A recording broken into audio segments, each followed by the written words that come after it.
ng unang Huwebes Santo ay inihandog sa atin ng Panginoon ang kanyang katawan at dugo sa pamamagitan ng mga salitang, "Ito ang aking katawan, ito ang aking dugo." Ayon sa banal na Ebanghelyo, ang minamahal na alagad ay isinandig ang kanyang ulo sa dibdib ng Panginoon at pinakinggan ang pintig ng pusong yon. Tingnan natin sandali yung imahe na yon. My dear brothers, the ears were set on the heart of Jesus, but the eyes were looking outside. The eyes were looking outside into the world, but the ears were set on listening to the beating of the heart of Jesus, our Lord.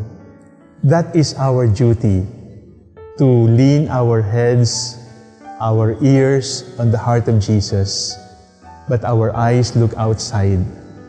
Ang ibig pong sabihin, ang ating unang pananagutan ay pakinggan ang pintig ng puso ng Diyos, pakinggan ang kalooban ng Diyos, pakinggan ang pagmamahal ng Diyos sa atin.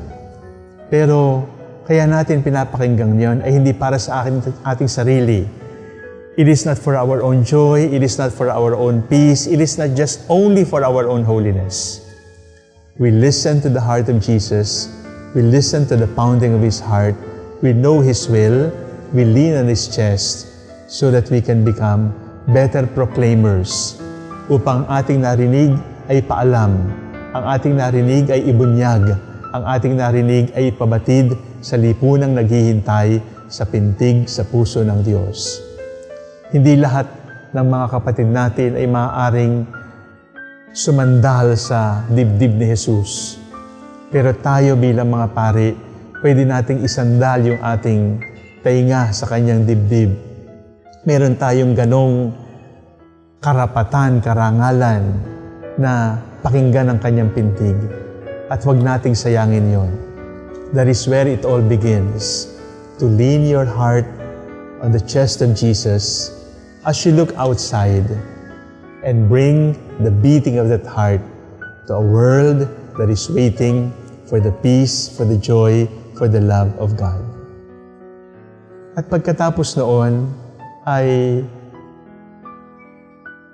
sinabi ng Panginoon na isa sa kanila ay magkakanulo. Si Pedro ay malapit din. At si Pedro ang pinagkatiwala ang maging pinuno ng mga alagad. Subalit, natatandaan po ba ninyo, sabi ni Pedro sa binamahal na alagad, "Ask him, who is it, Lord?"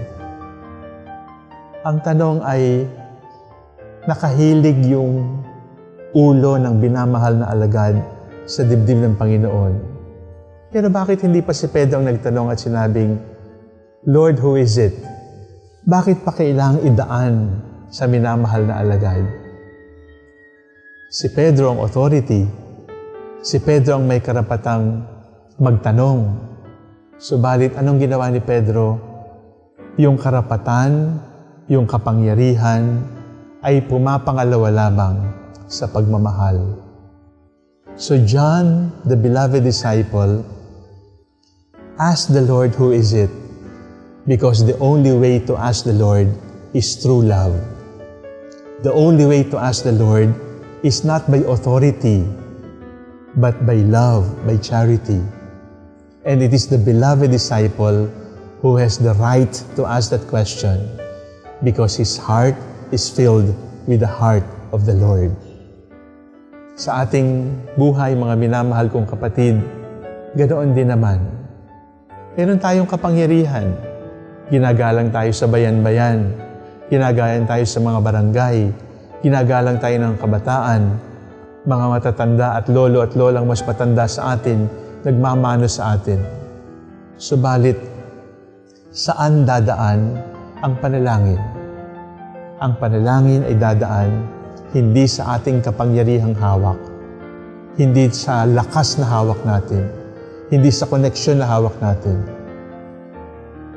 Talking to the Lord always passes through the beloved. Speaking with the Lord always passes through love, not power. Speaking with the Lord always passes through listening to His heart, not through authority, not through power, not by domination, but by love. At ganoon din naman ang nangyari sa linggo ng pagkabuhay. Ang minamahal na alagad at ang unang Santo Papa, si San Pedro, ay patakbong pumunta sa libingan. Ano ang sinabi ng Ebanghelyo? Ang minamahal na alagad ay nauna. Subalit, hinayaan niyang pumasok si Pedro upang unang makakita. Ano ang turo sa atin ito? Love outruns authority. Love outruns power. Power in Peter and love in the beloved disciple, they ran together. But who won? Love outruns authority. Love outruns power. And that is the lesson for all of us. May kapangyarihan, may lakas. Kaya minsan ang tawag sa atin ay mga hari na hindi pwedeng mabali ang ating iniuutos. Pero ang tunay na magdadala sa atin sa championship ay hindi yung ating pangunguna, hindi yung ating pagmamataas, hindi yung ating kapangyarihan, hindi yung ang lahat ng utos pinapakinggan at sinusunod. It is love that outruns power. Love will always outrun authority.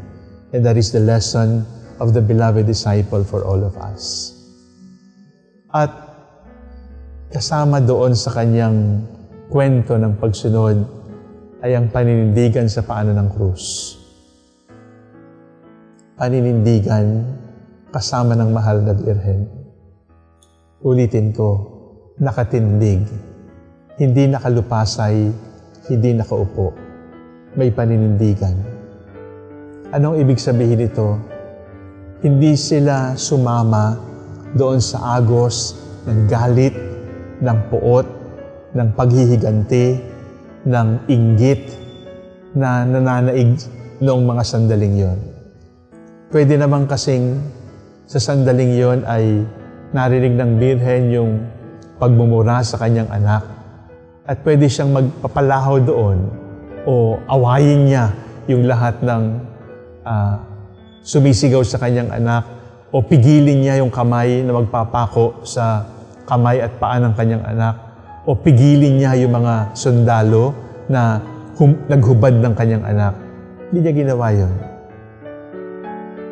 She was helpless. The beloved disciple was helpless. But in that helplessness, they chose to cure the violence that was all over the place with utmost charity, with compassion, with serene love, serene peace, serene forgiveness. May tinuturo ito sa atin.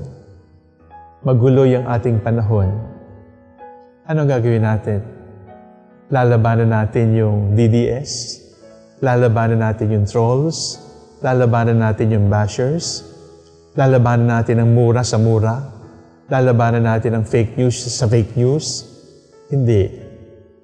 Itaas natin yung antas ng ating pakikihamok. At ang pagtaas ng antas ng ating pakikihamok sa mga problema ng ating lipunan ay makikita natin sa halimbawa ng minamahal na alagad at ng mahal na Birhen. Hindi ito pagkonsente. Hindi ito kaduwagan. Hindi ito pababayaan na lang nating mamayani ang masama. There comes a point in our lives when darkness seems to have the upper hand. But even if we see that darkness seems to have the upper hand, let us keep in mind, always remember, that darkness will never remain the same, enjoying the upper hand. Hindi natutulog ang Diyos at lilipas ang dilim at datating ang bagong umaga pa sa atin. Let us not fight violence with violence, Let us not fight vulgarity with vulgarity. Let us not fight rally for rally.